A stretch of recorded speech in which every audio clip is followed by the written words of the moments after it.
One of the things I've noticed when it comes to politicians that most voters, most people tend to do is they hero worship. That's right. They lift up these people on a pedestal and they say, this is my team, not the other team.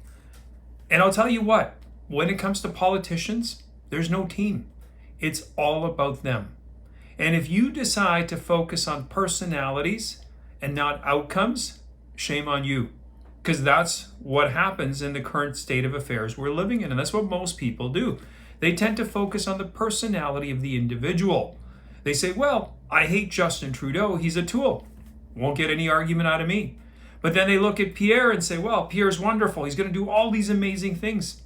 No, don't focus on his personality. Look at his policies. Look at the outcomes. Look at what he's achieved so far in all the areas that he's been focused on. I don't give a shit about these people as individuals. I'm not about to sit down and have dinner with them. I don't care. All I care is how they're going to govern. And that will be indicated by how they've done things in the past. And I can guarantee you, most, if not all of them, are self-serving. The question is, which one's going to serve themselves the least and at least serve me a little bit? That's what my focus should be on. And what we tend to do is we say, oh, this guy's wonderful. He's amazing. We fall in love with him. We have that honeymoon. I can tell you one thing that's going to happen. You're going to get screwed. They will all screw you to some point. The question is, who's going to screw you the least? And at least leave you with a little smile on your face. That should be your focus. So don't get caught up in the personality aspect, okay? I don't give a shit about any of their personalities. To me, they're all, like I said, a bunch of tools, as I mentioned in a previous video. We need to use them as such. They are instruments for an outcome for us. That's what we should be focused on. These are people we're sending to Ottawa or Victoria or wherever the whatever, municipal, whatever level it's at. They are there to do your bidding. That's the only thing you should be focused on. And I can guarantee you, most, if not all, will go there to do their own bidding or the bidding of some special interest group or whatever group that they're in favor of. And so if you want to keep them honest, keep asking them the questions and don't fall in love with their personalities. Okay, that's the bottom line. We have to stop doing this hero worshiping, because what we tend to do, especially in Canada and other places, is we vote against one team. We say, well, these guys, I'm voting against them. I don't necessarily know what I'm voting for because I don't know. I really haven't vetted that. I just hate these other guys so much. That is foolishness, because you're trading one set of morons for another set of morons. And maybe these morons aren't as bad as the other morons are, but at least find out what the F they believe. That's so important. I see that especially right now with so many people caught up in, and again, I have nothing against Pierre. I couldn't give a shit about Pierre. I don't worry about his personality. All I'm focused on is what's his policies, what's the outcomes going to be for me as a Canadian.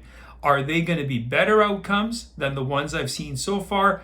And the other thing to keep in mind is listen to what they say. They mean what they say. If you're hearing policies or things that are like, that doesn't quite sound right, they mean it. They're not just doing it maybe as hyperbole, maybe for whatever reason. And if you're not 100% sure, drill down deep. Ask the freaking questions.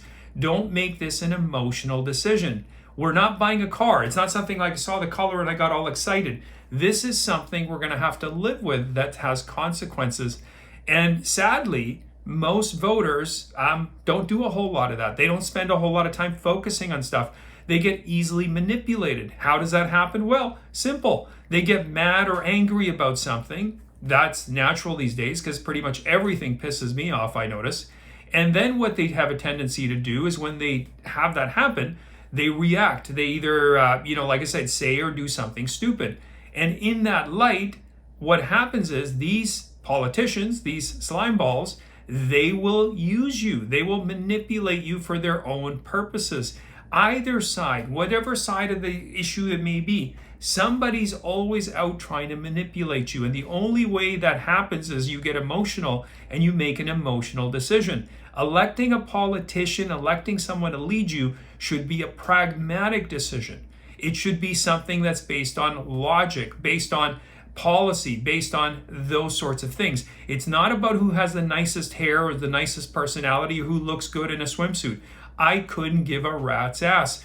I want to know who's going to lead us forward and not just lead us into freaking nowhere and just cause us nothing but harm and damage to our country.